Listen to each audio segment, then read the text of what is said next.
Joe Biden will soon be sworn in as U.S. president, but while the inauguration will be good news for many European countries, the UK could suffer as a trade deal looks unlikely.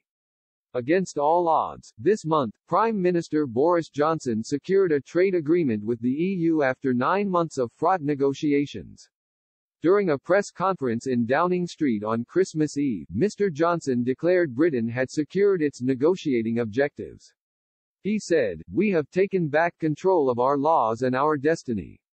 It is a good deal for all of Europe." The deal is without a doubt a huge triumph for the Prime Minister, who in December last year, won a thumping majority at the general election with the promise to get Brexit done. Many have begun wondering whether Mr. Johnson will be able to pull a similar move with the U.S. However, the chances of him striking a free trade agreement with Washington look as slim as ever. Mr. Johnson put an agreement with the U.S. at the heart of his plans to revive Britain after Brexit, but the election of Democratic nominee Joe Biden last November complicated things.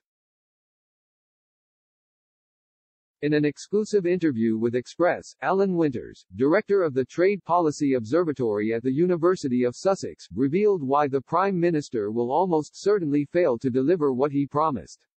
In July, an obscure piece of U.S. legislation that both governs the process through which trade deals pass through Congress and sets out the overarching principles of U.S. trade policy, expires.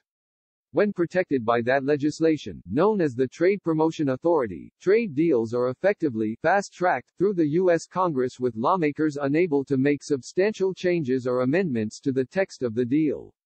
To be protected by the TPA, a US-UK trade deal must be put before the US Congress by April.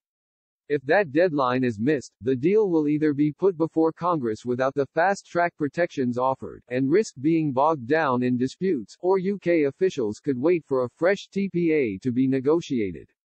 Professor Winters said, "The chances of a trade deal with the US in the near future are really low. Americans want things out of the deal that are pretty unpalatable in the UK, such as chlorinated chicken and access to a pharmaceutical market at high prices.